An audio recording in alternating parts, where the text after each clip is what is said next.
Thank you, thank you. I must say this is very intimidating to be up here at a pulpit. I once had a grandfather in Louisiana, and he said there are two types of people who come out of Louisiana: preachers and storytellers. He said, for heaven's sake, be a storyteller. The world has far too many preachers. So I will try to be up here and not preach, but tell a few stories. And I want to tie it in to my love of the city of Chicago and the love of citizenship, which is the theme of this series of lectures, and how Chicago represents the innovation and the creativity that comes from collaborative citizenship in a place that's so civic-oriented. The most important lesson for me of innovation is being able to connect the arts and the sciences, being able to connect the humanities, which this lecture is about, with technology.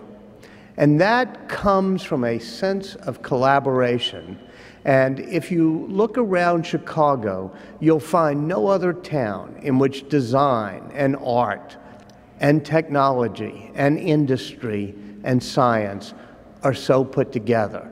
Whether it's a Renzo piano, beautiful design for the Art Institute, or all the great skyscrapers here, it is that connection of the humanities to business to technology that was at the core when Walter Pepke created the Aspen Institute.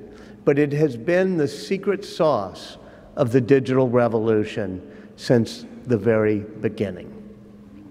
You know, John mentioned that my book starts with Ada Lovelace. Now, I really didn't quite know much about Ada Lovelace. My daughter was applying to college, and being the type of parents that Kathy and I are, we thought we were supposed to be involved with this process and help write her essay for her. She, being the type of daughter she was, wouldn't even tell us what she was writing about. And she finally sent it off, and I said, well, what did you end up writing about? And she said, Ada Lovelace. And I said, who? She said, oh, Dad, that's Lord Byron's daughter. She invented the computer algorithm. And believe it or not, that turned out to be right. I began studying Ada Lovelace because I was looking for a place to begin a book about creativity and innovation. And Ada Lovelace, being Lord Byron's daughter, had a great poetic sensibility. But she also loved technology. She loved traveling the Midlands of England, looking at how the mechanical looms that had just been invented were using punch cards to make beautiful fabric and beautiful patterns. Now, her father, Lord Byron, was a Luddite. And I mean that literally. His only speech in the House of Lords was supporting the followers of Ned Ludd, who were smashing those mechanical looms, because he said the technology would put people out of work. Back then in the 1830s, people were foolish enough to believe that technology would take our jobs away from us. They were wrong then, just as they're wrong now, the people who say that, because by the end of the century, there were more jobs, 10 times more jobs, in fabric and cloth industries in England than before the mechanical loom. But Ada Lovelace, his daughter, understood that. She loved the way the punch cards helped translate human creativity into beautiful patterns using technology. And she had a friend named Charles Babbage, who was creating a calculating machine at the time. And Ada came up with the notion that by using punch cards, a calculating machine could do more than just numbers. It could do words, it could do patterns, it could do music.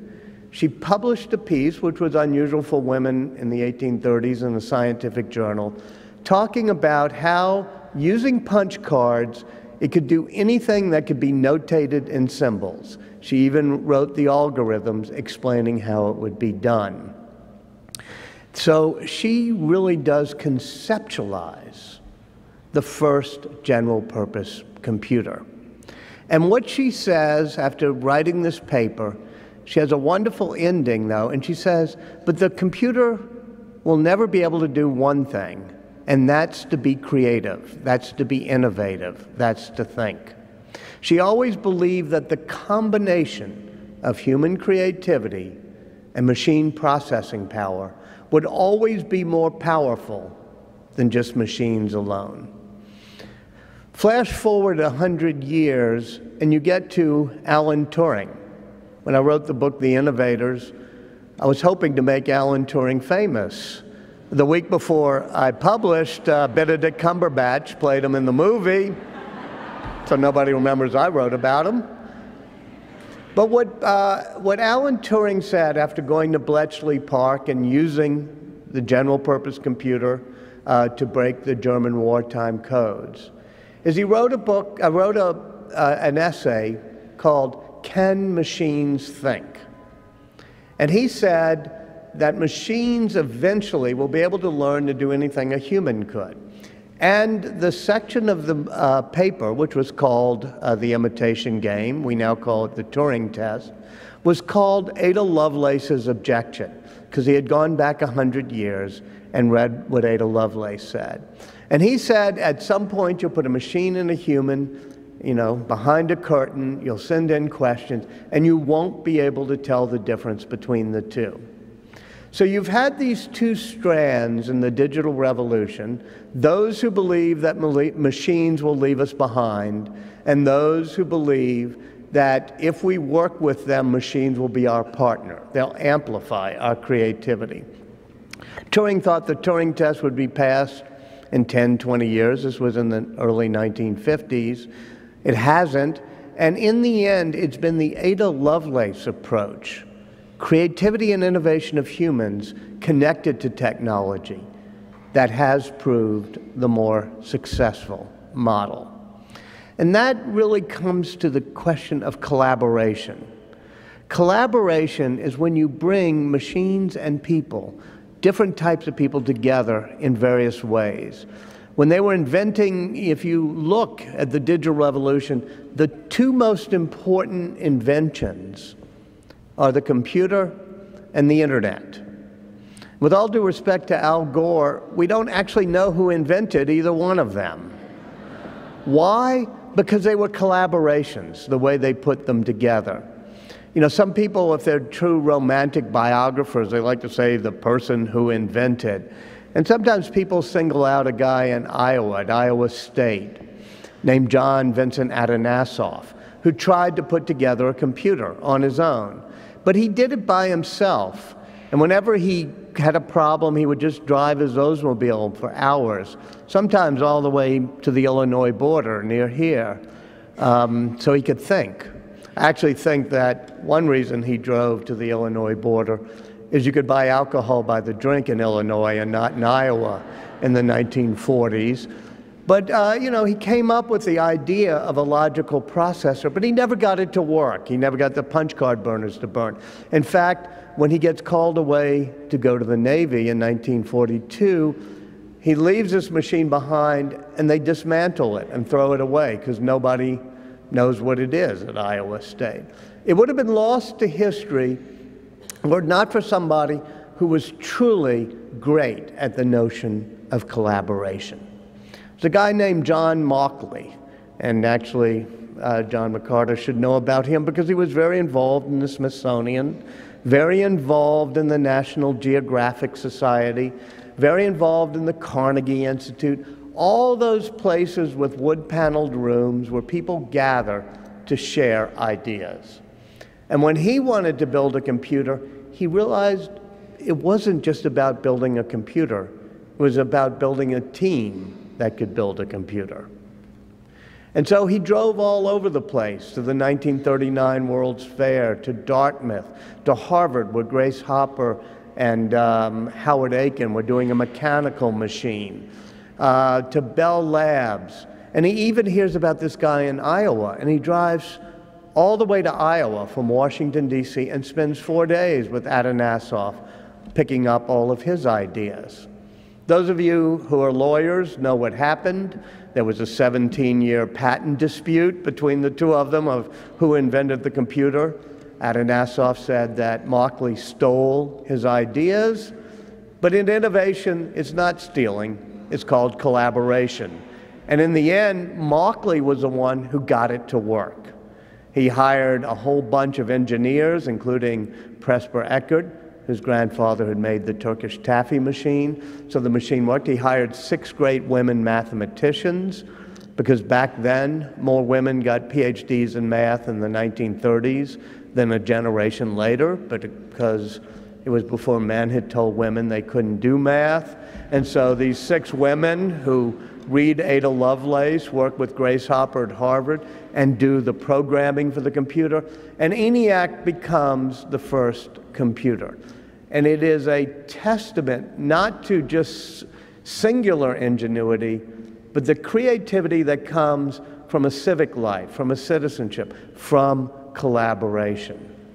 Same is true of the internet. It was created out of money from the Pentagon, the Advanced Research Projects Agency there, to be an ARPANET, to connect the research universities that had computers so that they could share, so they could collaborate. Now, the Pentagon told the research universities, you have to write the protocols for how you're going to connect to this web. We're just going to build the web. And being great research universities, including here from the University of Chicago was one of them, they did what research professors always do. They delegated the task to their graduate students. So you had a collaboration of 30 really cool graduate students who decided they would put together the protocols for the internet collaboratively, rather than as a top-down process, an authoritative process. It actually matched the architecture that they were building of the internet, because instead of having a central node or like a phone system or a lot of central hubs, every single node of the internet had the right to store and forward packets just like any other node, so that there was no central switch, no main control. It was a decentralized collaborative network. And these 30 graduate students decided that they were going to do this purely as a collaborative process. They got the youngest of them, a guy named Steve Crocker, to take notes and to write it down. But in order to keep the process collaborative, he decided not to call these rules or regulations or even proposals. He kept trying to think of a name. Finally, he was staying at his girlfriend's parents' house and spending a lot of time late at night in the shower, because he said it was the only place he could get some privacy and think. And he came up with the idea of calling these requests for comment, RFCs, requests for comment, so that everybody could feel they were part of the process. Now that's really cool that that's the way the internet was created. But what's particularly cool is now, 30, 40 years later, it's still being created that way. There's no central group creating it. We're up to RFC 7,900. It's all been done in this collaborative way. And that helps make sure that the DNA of the internet is there to bring people together and to collaborate on their creativity. I remember talking to Steve Jobs after doing, while I was reporting my book on him. And he loved all these stories because he believed that the intersection of art and technology was where the true value would be. He told me that when he was a young kid, he loved the humanities. He read poetry, he read, Homer, he read great novels. But he also liked technology, and he thought that was odd to like both. But then he read something that Edwin Land of Polaroid had written, which is if you stand at the intersection of the arts and technology, you'll be at the place where creativity occurs. And if you ever saw a Steve Jobs product launch, it always ended with street signs, 2 street signs, arts and technology. And he said, that's where we stand. That's where the creative DNA, the collaboration of creativity exists. And when I asked him near the end of his life, what was the most important product he ever created, he said, no, you weren't really listening to me. Creativity is a team sport. It's a collaborative effort. And he said, I thought he'd say the iPhone or the iPad or maybe the original Mac. He said, all those were hard to create. But what was particularly difficult to create was a team that would continue to be creative over and over again. He said, so my most important product was Apple. He also told me that collaborating in physical space is so important. You'd think somebody like Steve Jobs or those of us who love the digital revolution would think you don't have to physically gather like we are here this evening, that you can just see things on YouTube and you can Skype and you can network in and, iChat and Facebook and get together that way. But the real secret of creativity is that it happens in the flesh. That's why citizenship, that's why civic life is so important. When Steve created the Pixar headquarters, he visited places like Warner Brothers and Disney that had lots of little buildings on studio lots, and everybody would have their own building or cottage or silo. And he said, no, I'm going to create one big building with one atrium. And to get anywhere, you have to walk through that atrium at the Pixar headquarters. If you want to go to the screening room or the cafe or even the bathroom, you had to go through the atrium. And he said, that's where people will bump into each other. Serendipity will happen. And when they talk in person, they become more creative. Marissa Mayer got into a little bit of trouble when she told the people at Yahoo, when she took over, quit commuting in. But she also said the same thing. Creativity happens in the flesh when people get together. And that's true still in the digital age. When they invent the transistor, the great device we really needed besides the internet and the computer, you needed the transistor so it wouldn't be this big thing with vacuum tubes and so hot. It was done at Bell Labs. And Bell Labs did it by having everybody gathered in one big old room, first in west side of Manhattan, then in New Jersey. And they put together engineers, but quantum theorists, physicists, but also information theorists like Claude Shannon, who used to juggle balls as he rode a unicycle around the building. And they even brought in Alan Turing for a visit from England. And they had pole climbers with grease under their fingernails who knew how to amplify phone signals. And it was by having people together in that same place, you end up creating things like a transistor. You have to be able to work as a team. William Shockley, who ran the team that created the transistor, was good at it at first, but then he wanted all the credit. If you ever see a picture of the team that won the Nobel Prize for getting the transistor, Shockley is sitting there in the middle because he made a deal with the Bell Company that every picture had to have him in the middle. He wanted the credit. So when he goes out and forms Shockley Semiconductor, after a while, nobody works with him. He has all these people like Bob Noyce, Gordon Moore, these great people. They can't stand him because he's always trying to get the credit. And so it falls apart. And the people who break away eventually form Intel in one big room where Bob Noyce, Gordon Moore, Andy Grove all just sat in battered desks in this big open space. And at one point, somebody said to Bob Noyce, who was the CEO, show me how the organization chart works. Where do I report? And he just drew a little circle. He said, that's you, right in the middle. And then he drew lots of dots and lots of lines. He said, that's everybody else. You're in the center, you do what you want, you connect with who you want. And that was sort of the way that the industrial organizations of the digital revolution mimicked the way the internet works.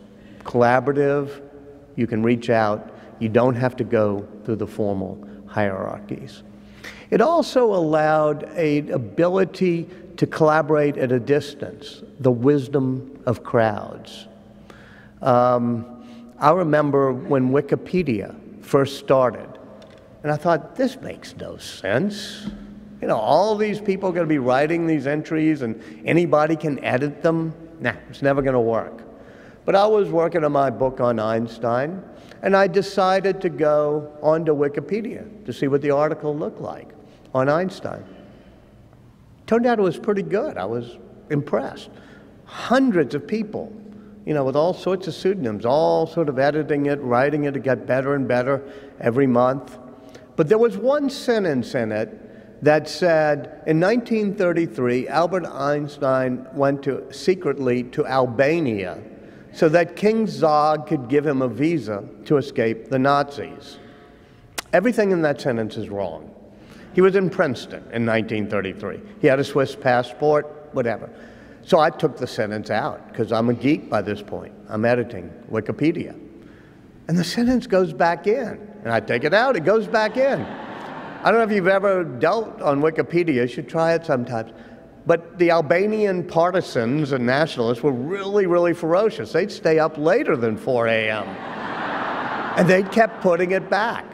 And I thought, hey, this is the wisdom of crowds? No, doesn't work. The crowds are idiots. And then after I put in, and I kept putting in, here he was in Princeton, here's the facts, it eventually stayed out, and the offending sentence disappeared. And I did not attribute that to the wisdom of crowds. I said, no, the crowds got it all wrong, but I fixed it. It was me who got it right. And then I realized that I was just part of the crowd, just one other member of the crowd, thousands and thousands of people collaborating to make a product. That's the other type of innovation and creativity that's allowed in the digital age. There are a few things I learned about what type of personalities and traits and passions you have to be successful in the digital age. First of all, like Steve Jobs, you have to be really passionate. You have to believe that you can distort reality at times. You know, if you see the movie Coming Up, there's Steve over and over again telling people to do things that they know are impossible until Steve makes them do it and they accomplish it.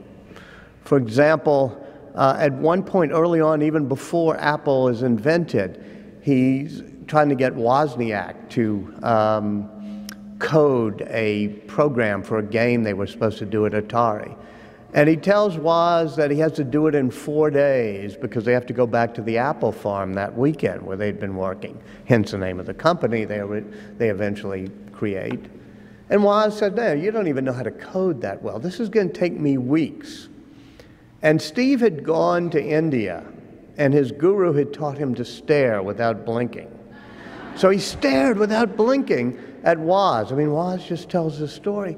And he said, Steve Jobs said, don't be afraid, you can do it. And Woz said, well, no, don't be afraid, you can do it. And finally Woz said, I was so freaked out, I went to my bench and I stayed up 4 nights in a row and I coded the game Breakout. Over and over again this happens when they do the original Macintosh. You know, it takes 90 seconds to boot it up in the pre-release version. It was almost as bad as a Microsoft machine. And so Steve says to the engineer, Larry Kenyon, you got to shave 20 seconds off the boot up time. And then Larry says, look at the code, it's elegant. I can't. And once again, Steve just stared without blinking and said, don't be afraid, you can do it. Finally, Kenyon said, you know, I went back to my office, worked on it for a week, and I shaved 35 seconds off the boot up time. Over and over again, that passion happens. The final one that I'll mention is when he was doing the iPhone, and he wanted it to have a beautiful piece of glass. He didn't want it to be plastic. Glass that wouldn't smudge, that wouldn't scratch. And the claves in China that were making the glass for the stores didn't meet his specifications. So somebody finally said, why don't you call Corning? They know how to make glass. Steve, being Steve, just picks up the phone and calls the switchboard at Corning. Says, let me speak to your CEO. Switchboard, being a switchboard, says, we'll leave your name and number, we'll have somebody call you back. And Steve slams down the phone, says, typical East Coast, blah, blah, blah. It gets back to the CEO of Corning, Wendell Weeks. Some of you know him. He's Some people from Chicago are on his board. And Wendell Weeks thought, well, that's cool. So he flips the script. He picks up the phone and calls the switchboard in Cupertino and says, let me speak to your CEO, he tells the Apple switchboard. And they, of course, say, put your request in writing and we'll get back to you. Somehow Steve hears about this through an intermediary, John Seeley Brown, and Steve says, that's my type of guy, I like him. So they had a meeting, and Steve explained he needed this type of glass. And Wendell Weeks said, well, you know, we invented a process called Gorilla Glass that would actually do what you want, but we never manufactured it. And Steve looked at it, went through the whole thing, and said, yeah, that's what I need, and I need this much by September, because we're shipping the phone for Christmas. And Weeks said, no, no, no, you don't get it. We've never manufactured this. We can't do that. I actually went to Corning because I'm an old-fashioned reporter, and I wanted to actually, so I'm sitting there with Wendell Weeks. He said, you wouldn't believe it. And this is like 30 years to the day he did it to Woz. He said, you wouldn't believe it. The guy just sat here and stared at me and said, don't be afraid, you can do it. Weeks said, after the meeting, I called a plant manager for Corning in Harrodsburg, Kentucky, plant manager I knew pretty well, and I said, I want you to switch over and start making Gorilla Glass. Plant manager said, yeah, we can do it, and maybe in a month or two we'll get, you know, try to figure out, they were doing flat screen TV glass. He said, no, I want you to switch over Monday. I want you to just do it beginning of next week. Plant manager, of course, said, there's no way, we can't, and Wendell Weeks told me, I just kept telling him over and over again on the phone, don't be afraid, you can do it. The upshot is that when the iPhone shipped that September, every piece of glass on every iPhone, and every iPhone since then, and every iPad has been made by Corning, most of it in America, because of Steve's reality distortion field. That was the passion that he brought to it. Now, Benjamin Franklin, my other hero, brought something that's almost the counter of that. Because if you're going to be a good collaborator, if you're going to be very creative, you have to have a certain humility. You have to be able to listen to other people, think that they may have some ideas, think that they may be right.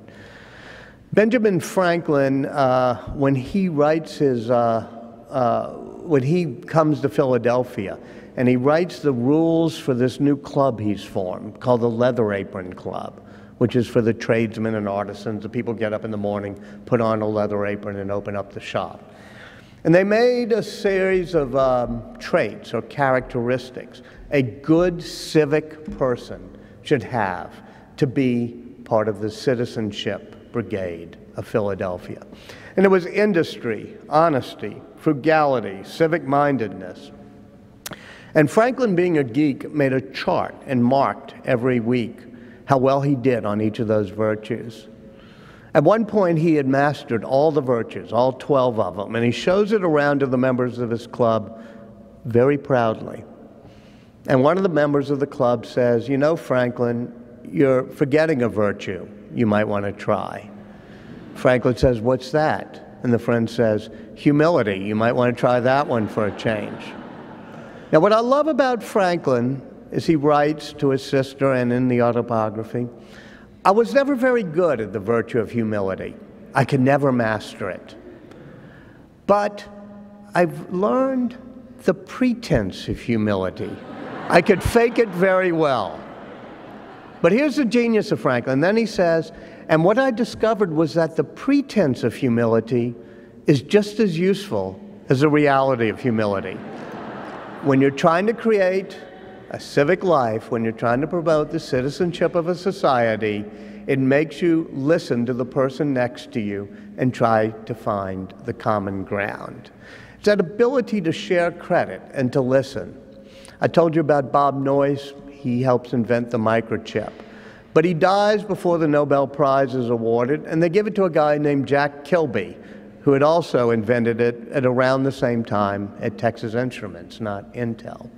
And Kilby, the minute he's informed, says, if Noyce were still alive, he would have shared this with me. It was, you know, groups of people who put it together.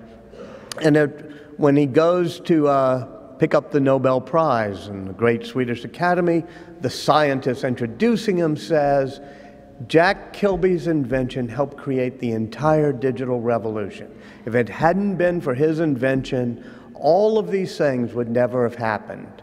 And Kilby gets up in front of the whole white-tied crowd in a room even more august than this one and says, it reminds me of what the beaver said to the rabbit at the foot of the Hoover Dam.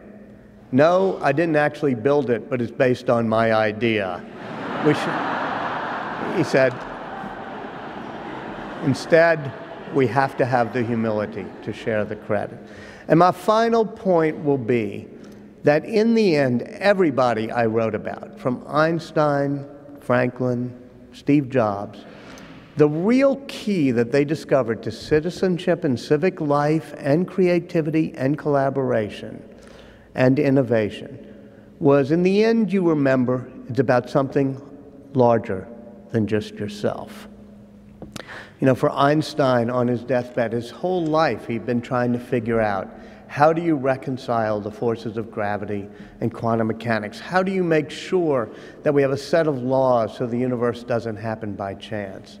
And on his deathbed in Princeton, he insisted, it was his last night, he had an aneurysm that had burst, decided not to have an operation. He just wrote line after line of equations, 9 pages of them, that he thought would get him and the rest of us one step closer to the spirit manifest in the laws of the universe. And as for Steve Jobs, in the summer of 2011, when it was clear he wasn't going to outrun the cancer, I asked him, what did he think his legacy would be? What did he try to be remembered for? And he said, by my Zen Buddhist training, he had studied Zen Buddhism, he said, I've learned that life is like a river, so is history. And the thing about the river is you get to take wonderful things out of the river, the innovation and the creativity of others, whether it's products or services or ideas. You get to take them out of the river, and if you're very fortunate, you take many things out of that river. You get to acquire many things. But I've discovered, and I now realize, that life is not about what you take out of the river, but what you get to put into the river, what people will remember that you made, the things you did that are memorable. And as for Ben Franklin, he believed that humility was the core of creating the tolerance that makes for real citizenship and a real civic society. The tolerance of different ethnic groups, the tolerance of people born differently, born to different situations, where you tolerate them and put them together and feel they're all part of one civic life. That was his key to what he did in Philadelphia when he ran away from Puritan Boston to a place where there were blacks and slaves and freed slaves and Jews and Moravians and Anglicans and, supporters of the Penn family. All of them were part of his Leather Apron Club. And during his lifetime, he donated to the building fund of each and every church that was built in Philadelphia. And at one point, they were building a great hall for visiting preachers. It's still called the New Hall, and is right to the left of Independence Hall. He wrote the fundraising document, and it said, even if the Mufti of Constantinople were to send somebody here to preach Islam to us and teach us about the Prophet Muhammad, we should offer a pulpit, and we should listen, for we might learn something. And on his deathbed, he was the largest individual contributor to the Mikveh Israel synagogue, the first synagogue built in Philadelphia. And so when he died, instead of his minister accompanying his casket to the grave, all 35 ministers, preachers, and priests of Philadelphia linked arms with the rabbi of the Jews and marched with him to the grave. It's that type of sense of tolerance, sense of respect, sense of civic-mindedness that they were fighting for back then, and we're still fighting for both around the world and even here at home. Thank you all very much.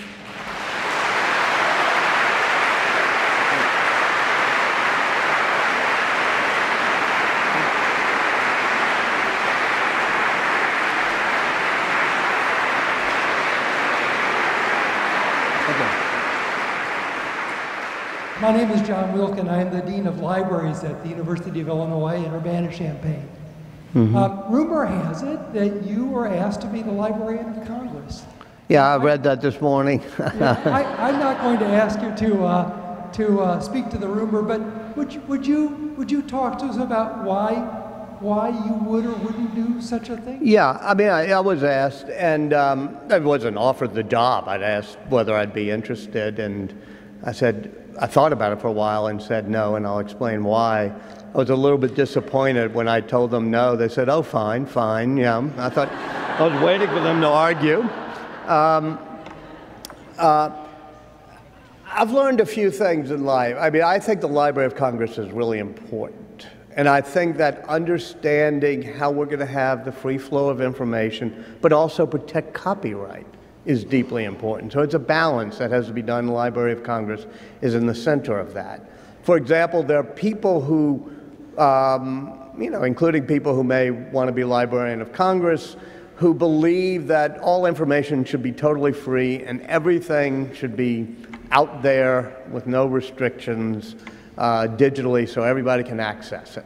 And I think that's really, really cool. But I also think that I have spent my whole life creating intellectual property, and that in order to have a system in which people create intellectual property, it has to be a way you can send your kids to college or pay your mortgage or whatever.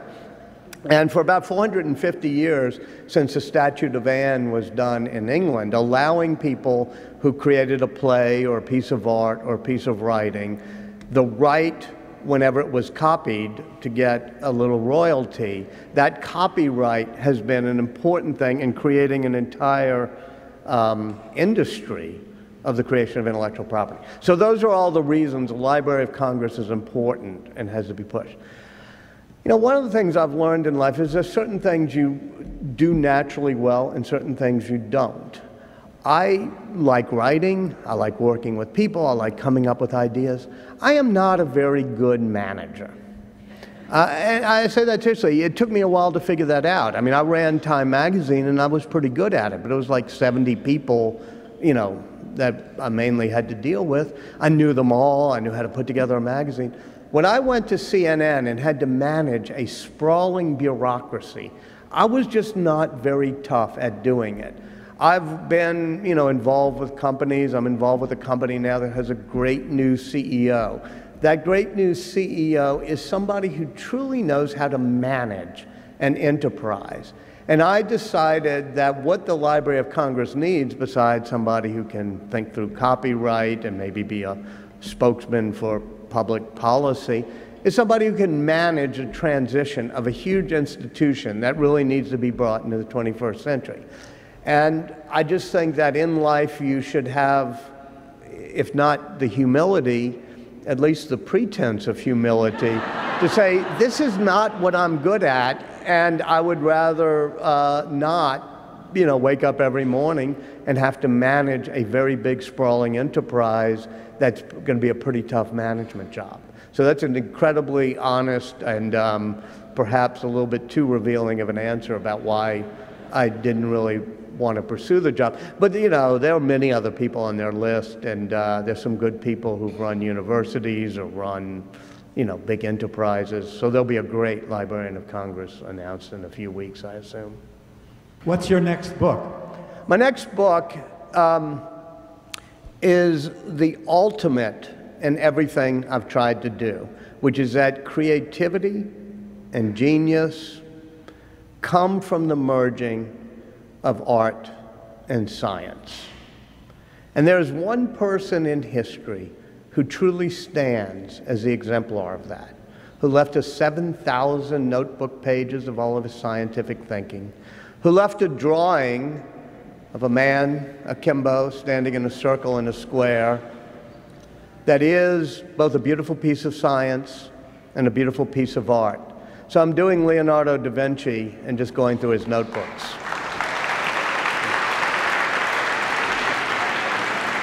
And it's not to say he was both a scientist and an artist. He was saying that I was at Windsor, not to place drop, but that's where they keep his anatomical drawings, because I think Charles II had won some battle and stolen them or something from France.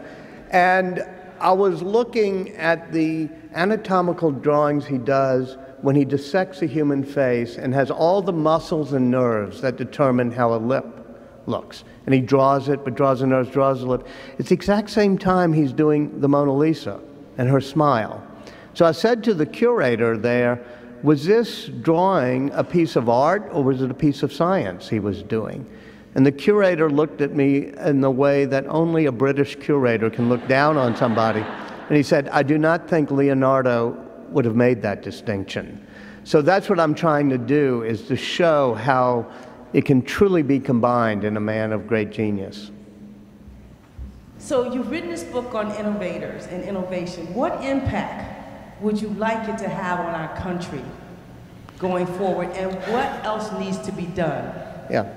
I think, you know, as I say, you don't want to be a preacher, you want to be a storyteller. But the stories are supposed to preach a couple of lessons. And the innovators, as well as a lot of what I've written, have a few lessons in it. First of all, creativity comes from leaps of the imagination. And in our school systems and in our education, we have to nurture imagination and curiosity. We have to realize that that's what sets us apart from other nations that do much better at teaching the periodic table, the multiplication table, that like Einstein running away from the German school system because he wanted to visualize what it would be like to ride a song alongside the light wave. So to me, visualization and imagination, Einstein once said, imagination is more important than knowledge. So I want to celebrate, whether it's Steve Jobs or Benjamin Franklin or Einstein or the innovators, their ability to think out of the box, to be a bit of a rebel.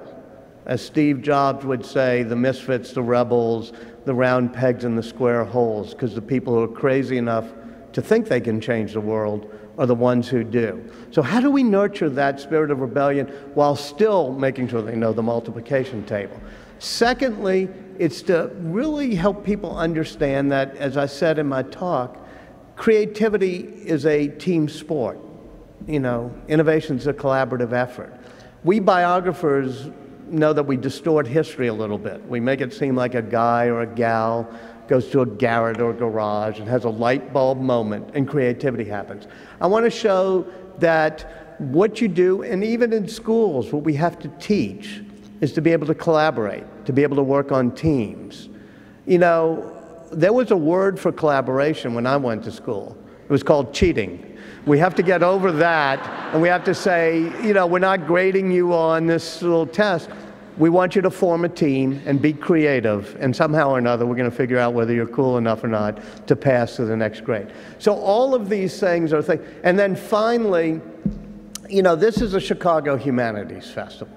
I talk a lot. I gave a lecture on, you know, the Jefferson Lecture on humanities, the importance of the humanities and art to creativity. And I can always get some applause, but don't do it yet, because then I turn the script a bit and say, Ada Lovelace, she really loved poetry.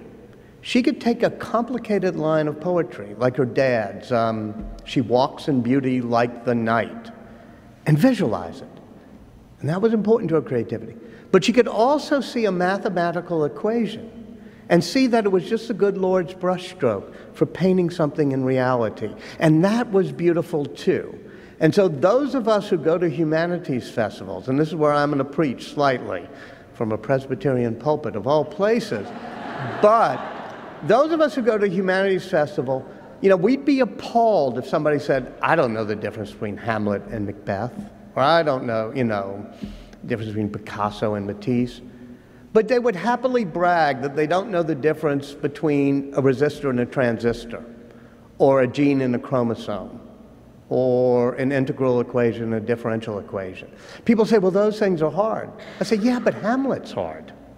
You know, you love Hamlet, right? But does Hamlet love Ophelia? That's hard. And it's beautiful. And so is math, and so is science. So we cannot keep telling our kids, you got to have STEM education or whatever, unless we're willing to say it's as beautiful as a baseball game, it's as beautiful as a piece of art. So I think we should part of what I'm trying to do is in the Innovators, you learn exactly how a piece of silicon has electrons dancing on the surface state, and how really cool people could put a paperclip there and make those electrons choreograph them so they become an on-off switch, an amplifier.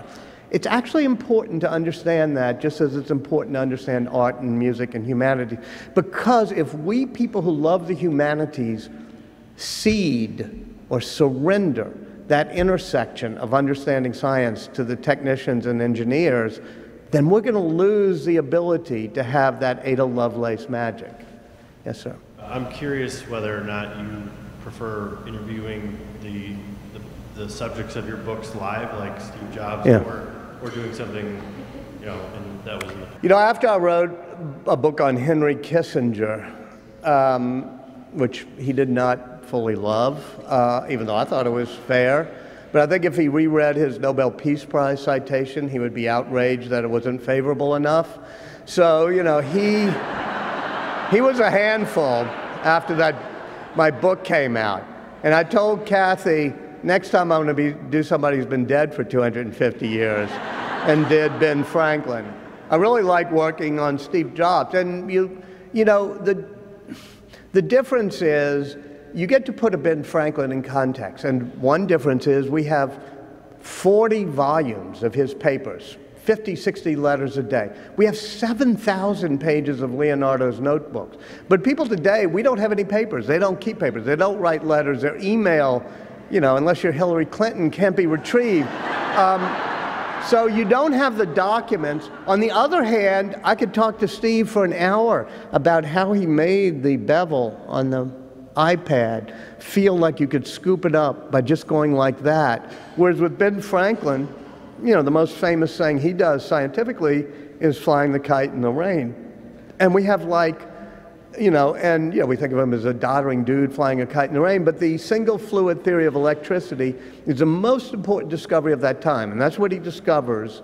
And he, you know, invents a lightning rod. But we just have like one newspaper article, one letter he wrote to Peter Collinson, one mention in a book. So you have a, you know, it's just different types of information you have. So after doing Steve Jobs and the Innovators, I felt, well, once again, let's go into the Wayback Machine, especially because we have somebody who, as I said, wrote about 14,000 pages of notebooks, kept it. We have about 7,000 that still remain, which is, to get back to the final point I'll make with the Library of Congress and humanities festivals and everything else, is that, you know, I could go to the Bibliotheca Ambrosiana in Milan, and there's Leonardo's notebooks. Everything, why is the sky blue? All these questions he does. And we don't, you know, we know how to preserve those. With the digital age, we have so much that's ephemeral, and we don't really know how to preserve it or how to keep it. And I think we have to remember that books and paper and all are pretty good technologies, especially for the storage, retrieval, and an interaction with information. They have a wonderful battery life. They have a great, you know, interface. They're intuitive. You know how to turn the pages.